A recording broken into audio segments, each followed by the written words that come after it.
हमारे सभी मित्रों का रसायन विज्ञान की इस क्लास में स्वागत है।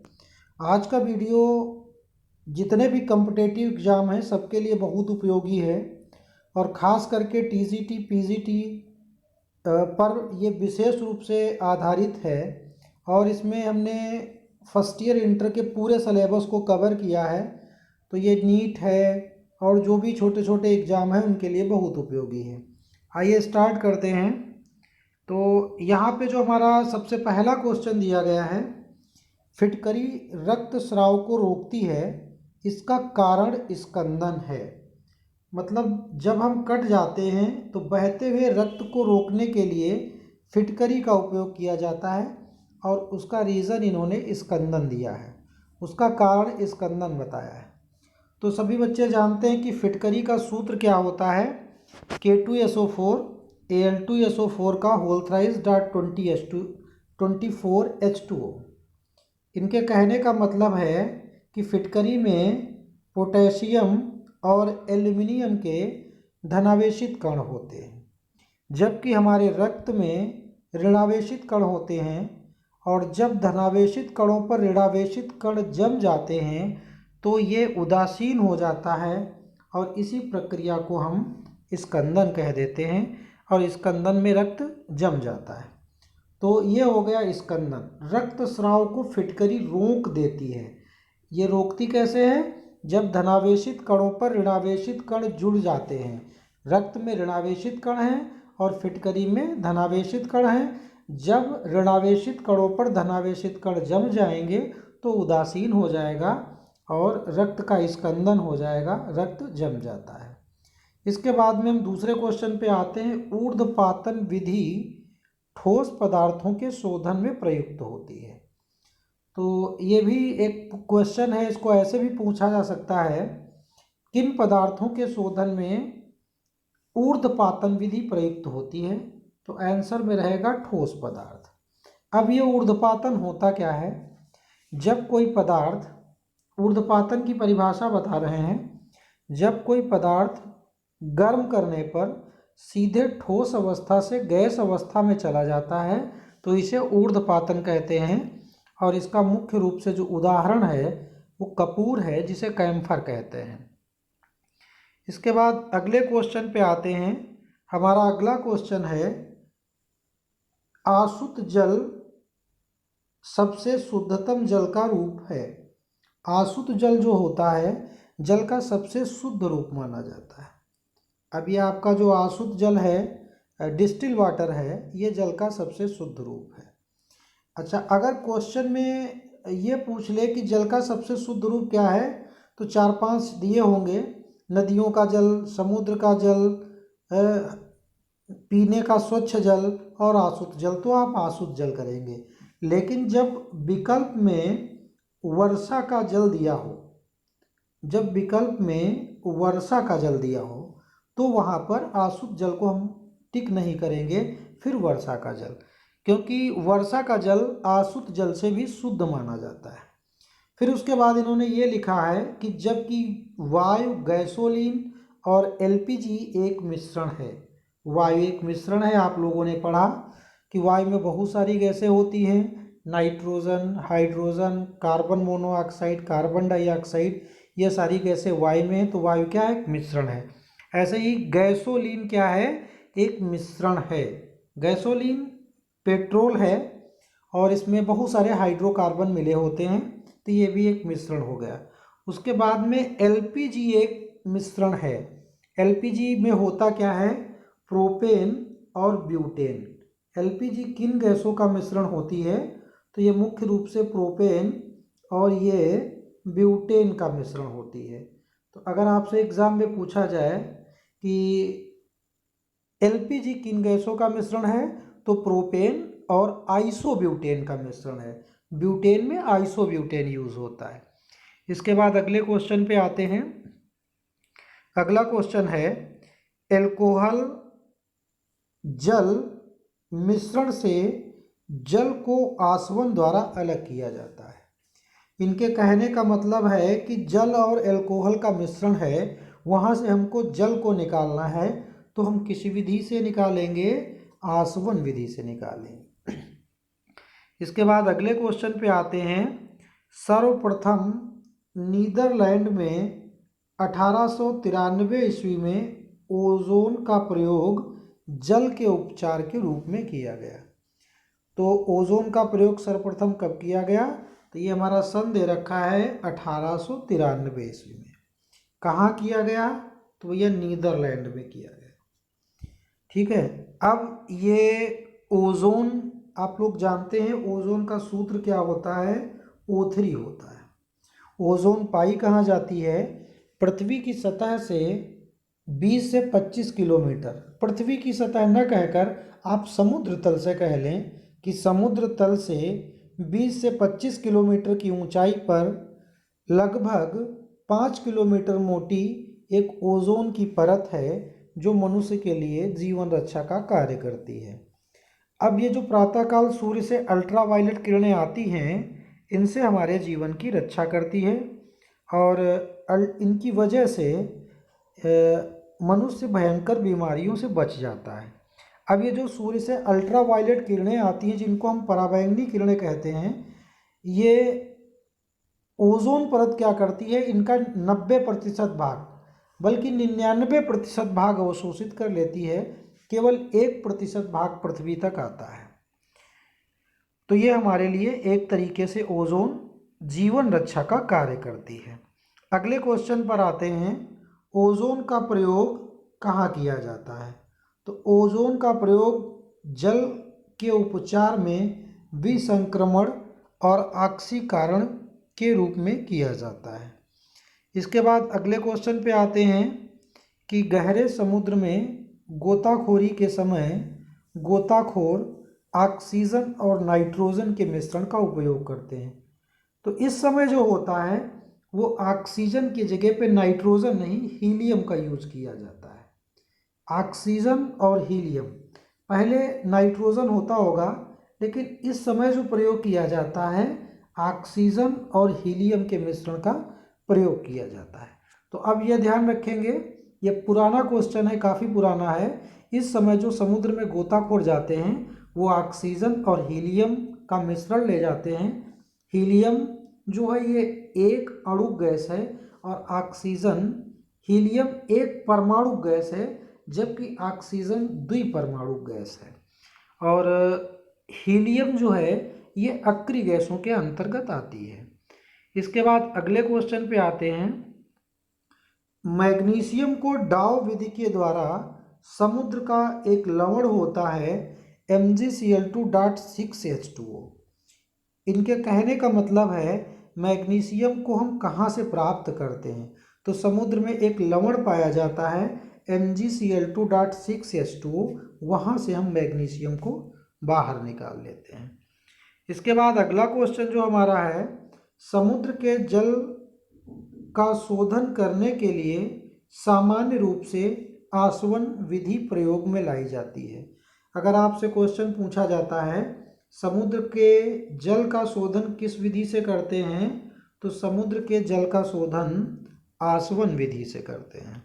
इसके बाद अगला क्वेश्चन है, फिटकरी का रासायनिक नाम क्या है?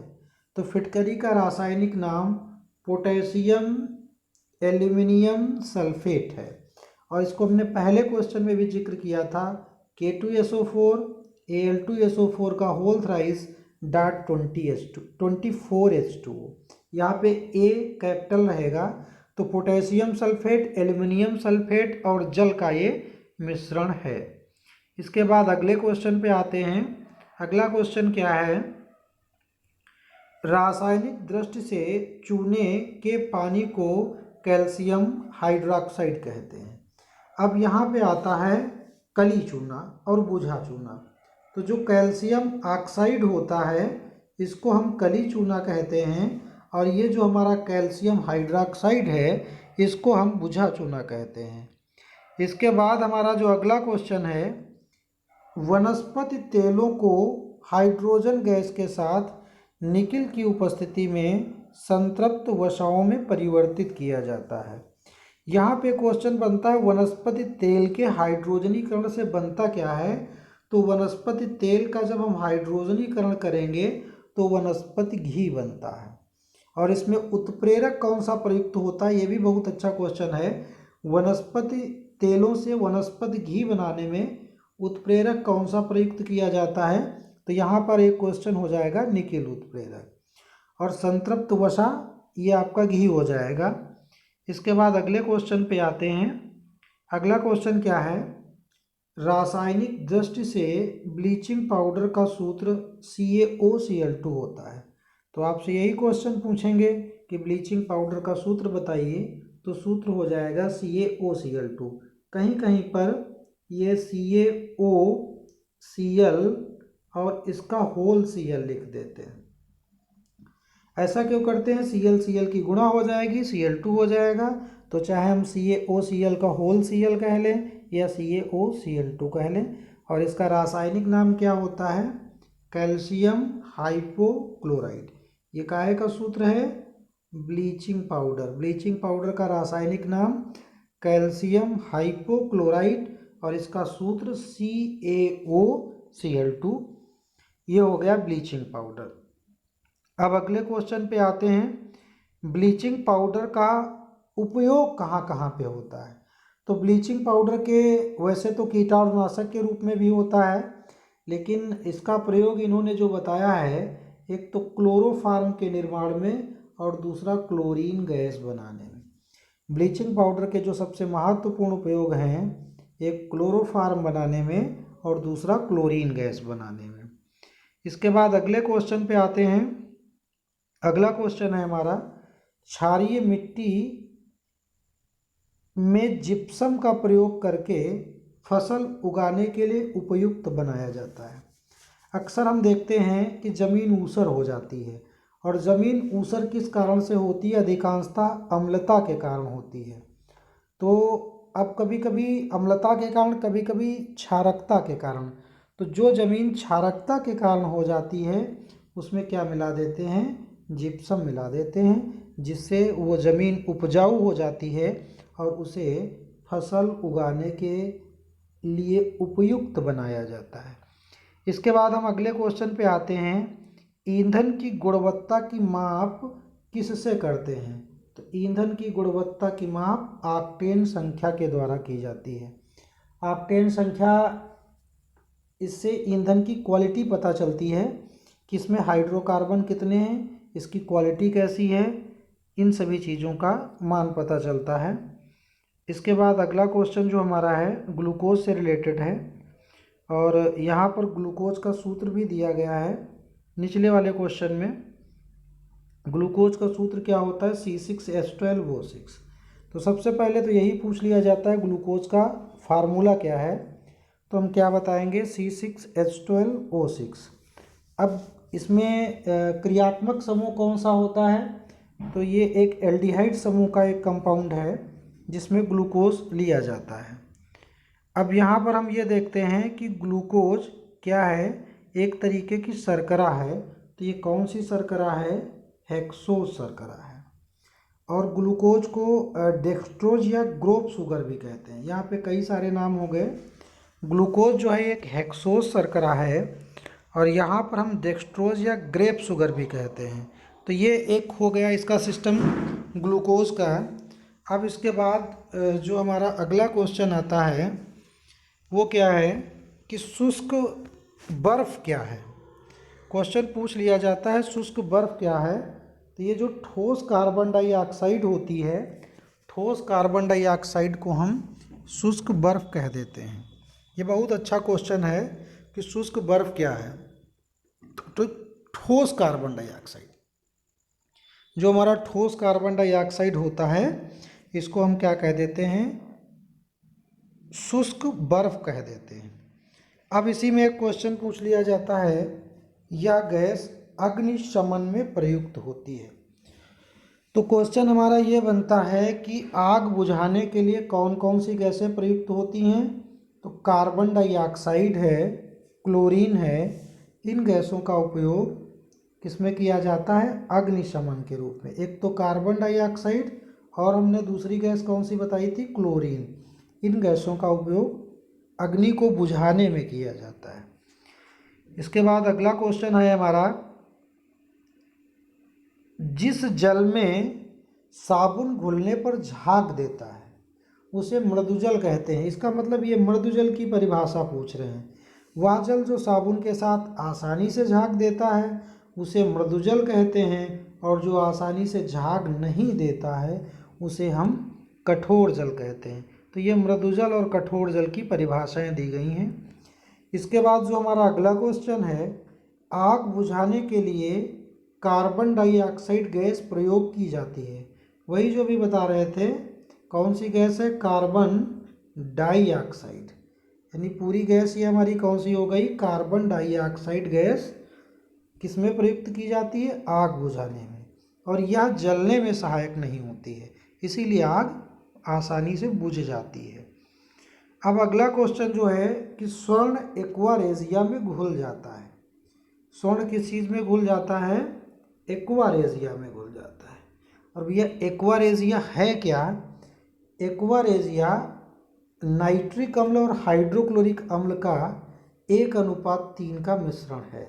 अगर आपसे कोई कहता है एक्वा रेजिया का सूत्र बताइए, तो HNO3 और प्लस HCl, और ये कितने HCl? 3 HCl, यानी HNO3 प्लस 3 HCl, ये आपका सूत्र हो गया एक्वा रेजिया का। इसे अम्लराज भी कहते हैं, यानी नाइट्रिक अम्ल और हाइड्रोक्लोरिक अम्ल के 1:3 के मिश्रण को एक्वा रेजिया या अम्लराज कहते हैं।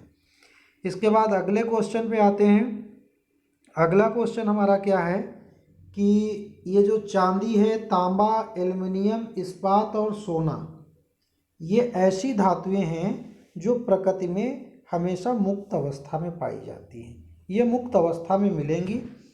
एक होता है मुक्त अवस्था और एक होता है संयुक्त अवस्था। जब कोई तत्व अकेला पाया जाता है तो वो मुक्त अवस्था होता है, और जब कई अन्य तत्वों के साथ में पाया जाता है तो ये संयुक्त अवस्था होती है। इसके बाद जो हमारा अगला क्वेश्चन है, टाका। अब ये टाका किन चीज़ों से मिलकर बना है? तो टाका हमारा टिन और सीसा से मिलकर बना है। टिन का सूत्र क्या होता है? AN, और सीसा लेड, लेड का सूत्र क्या होता है? Pb। तो टिन और सीसा से मिलकर क्या बनता है? टाका बनता है। अच्छा, अगला क्वेश्चन हमारा क्या है? Quick silver. क्विक सिल्वर किसे कहते हैं? तो पारा, पारद का मतलब पारा, पारे का जो दूसरा नाम है वो क्विक सिल्वर है। तो ये हमारा क्वेश्चन कंप्लीट हो गया। अगले क्वेश्चन पे आते हैं। अगला क्वेश्चन हमारा क्या है कि कार्बन का सबसे कठोर अपर रूप कौन है? तो ये हीरा होता है। हीरा कार्बन का सबसे कठोर अपर रूप है। इसका कारण क्या है कि हीरे की संरचना में अनेकों प्रबल एकल बंध पाए जाते हैं। इसमें कौन से बंध होते हैं? अनेकों प्रबल एकल बंध, सारे सिंगल बॉन्ड होते हैं, एकल बंध पाए जाते हैं। और इनके बंधों की बीच की दूरी 1.54 एंगस्ट्रॉम होती है, 1.54 एंगस्ट्रॉम होती है। और इसलिए हीरा जो है अनेकों प्रबल एकल बंधों से मिलकर बना होता है, जिसके कारण ये बहुत कठोर होता है। यहाँ पे कार्बन का सबसे कठोर अपर रूप बताया गया है। अपर रूप का मतलब कितने अधिक रूपों में पाया जाता है। तो यहाँ पर इसका एक और रूप है ग्रेफाइट। हीरे के बाद में अगला इसका अपर रूप क्या आता है? ग्रेफाइट। और एक इसका अपर रूप होता है कार्बन 60। एक तो इसका होता है ग्रेफाइट। तो ग्रेफाइट के अलावा कार्बन 60, कार्बन 60 को फुलरीन भी कहते हैं। तो ये इसके अपर रूप हो गए। कार्बन के अपर रूप कौन कौन से होते हैं? हीरा है, ग्रेफाइट है और कार्बन 60 है। इसके बाद अगले क्वेश्चन पे आते हैं। अगला क्वेश्चन हमारा क्या है? पायस एक द्रव में द्रव का कोलाइडी निकाय है। अब पायस होते क्या हैं? मतलब एक ऐसा द्रव जिसमें चिकनाई के कण उपस्थित हों, वो पायस है।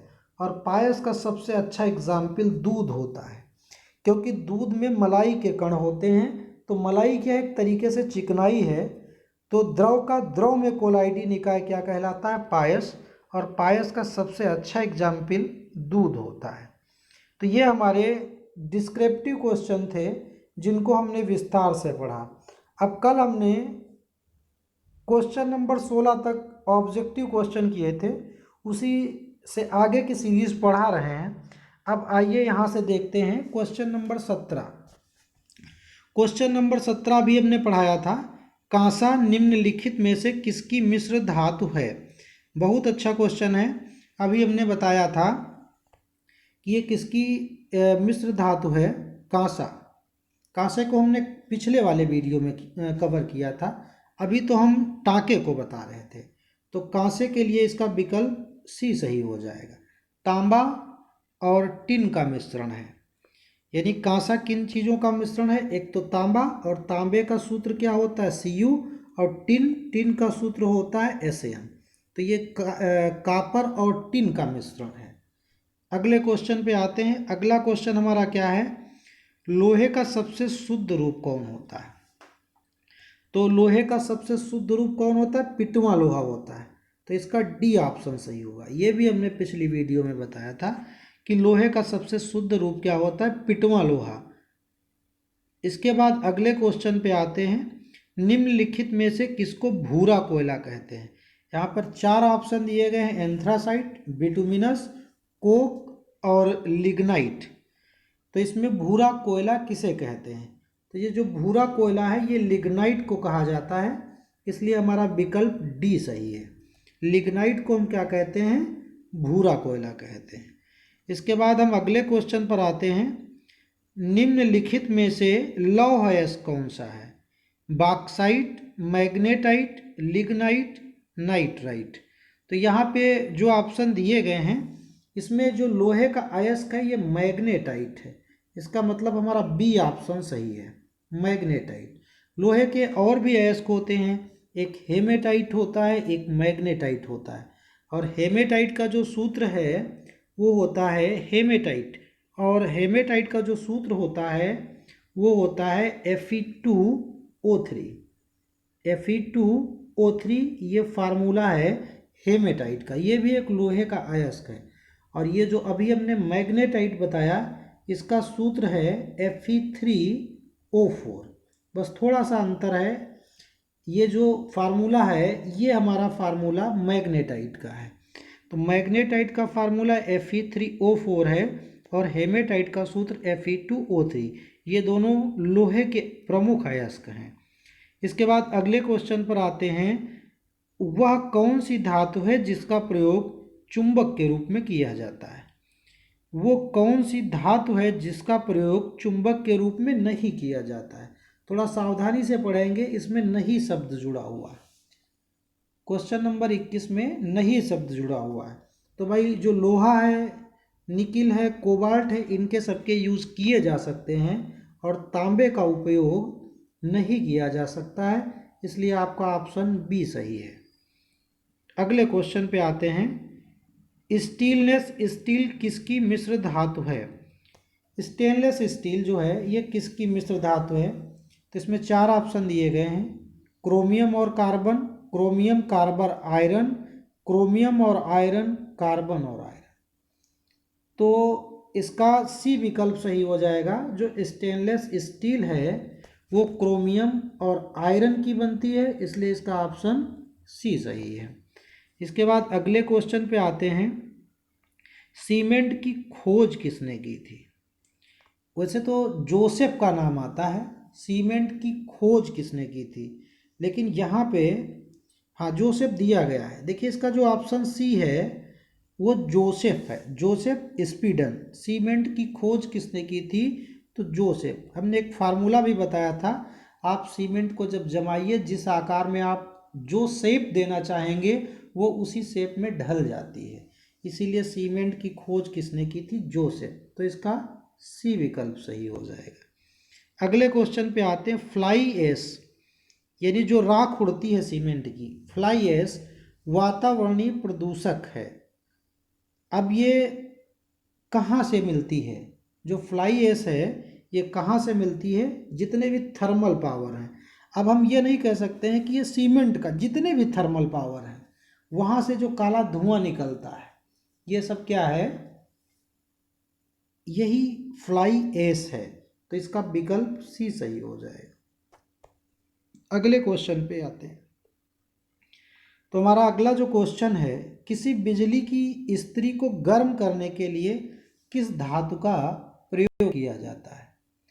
तो इसमें नाइक्रोम का यूज होता है, नाइक्रोम का यूज किया जाता है, तो इसका विकल्प सी सही है। बिजली की इस्त्री को गर्म करने के लिए नाइक्रोम धातु का उपयोग किया जाता है। इसके बाद अगले क्वेश्चन पे चलते हैं। अगला क्वेश्चन हमारा क्या है, निम्नलिखित में से किसको पेंसिल में प्रयुक्त किया जाता है?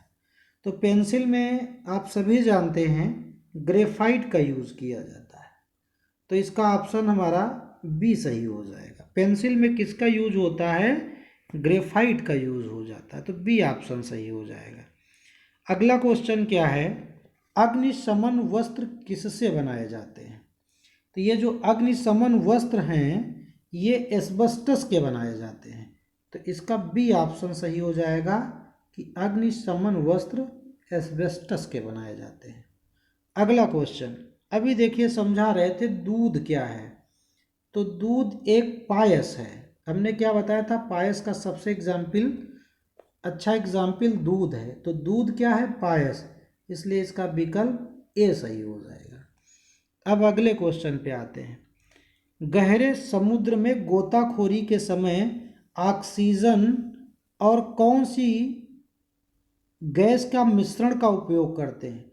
तो ऑक्सीजन के साथ में यहाँ पर नाइट्रोजन नहीं, हीलियम का उपयोग करते हैं। नाइट्रोजन तो एक पुराना ऑप्शन था, लेकिन इस समय जो उपयोग होता है ऑक्सीजन और हीलियम का उपयोग किया जाता है।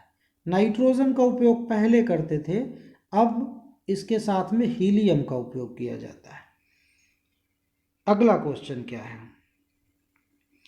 समुद्र के पानी से कौन सी धातु निकाली जाती है?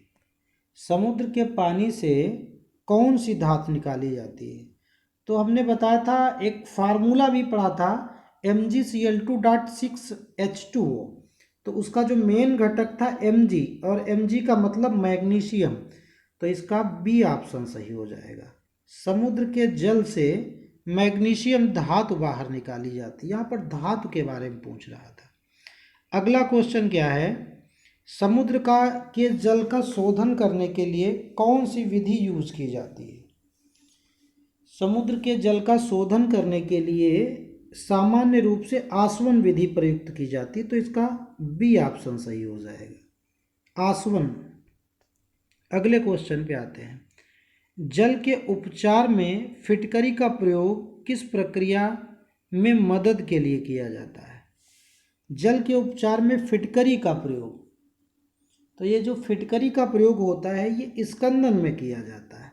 एक्चुअल में जब जल गंदा होता है तो फिटकरी मिला देते हैं, और फिटकरी मिलाने से होता क्या है कि जो जल में धूल मिट्टी के ऋणावेशित कण हैं उन पर जब फिटकरी के धनावेशित कण जम जाते हैं तो वो भारी होकर तली में बैठ जाते हैं, जिससे जल स्वच्छ हो जाता है। तो इस प्रक्रिया को स्कंदन कहते हैं, और ये आपका बी ऑप्शन सही हो जाएगा। इसके बाद अगले क्वेश्चन पर आते हैं, क्वेश्चन नंबर 33। ये हमारा क्वेश्चन क्या है, मामूली सा कट जाने पर फिटकरी रक्तस्राव को रोक देती है।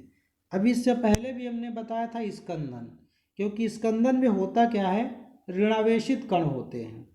स्कंदन में कैसे, स्कंदन का मतलब क्या है, हमारे रक्त में जो ऋणावेशित कण हैं उस पर फिटकरी के धनावेशित कण जम जाते हैं, जिससे अवक्षेपण या स्कंदन हो जाता है और रक्त का बहना बंद हो जाता है। तो इसका ऑप्शन कौन सा सही हो जाएगा? डी ऑप्शन सही हो जाएगा। ये डी ऑप्शन सही होगा कि मामूली सा कट जाने पर फिटकरी रक्तस्राव को रोक देती है, इसका कारण स्कंदन है। अगला क्वेश्चन देखते हैं, अशुद्ध कपूर को शुद्ध किया जाता है। कपूर का शोधन किस विधि द्वारा किया जाता है? तो इसका ए ऑप्शन सही हो जाएगा, ऊर्ध्वपातन के द्वारा किया जाता है। तो ये ऑब्जेक्टिव क्वेश्चन थे जो हमने बताए। जो नए बच्चे हैं हमारे इस चैनल को सब्सक्राइब कर लें और शेयर ज़्यादा से ज़्यादा कर दें, जिससे अधिक से अधिक बच्चों को इसका लाभ मिल सके। इस तरीके की सीरीज़ और भी हम आगे लाएंगे, तब तक इसको पढ़ते रहिए, रिवीजन करते रहिए।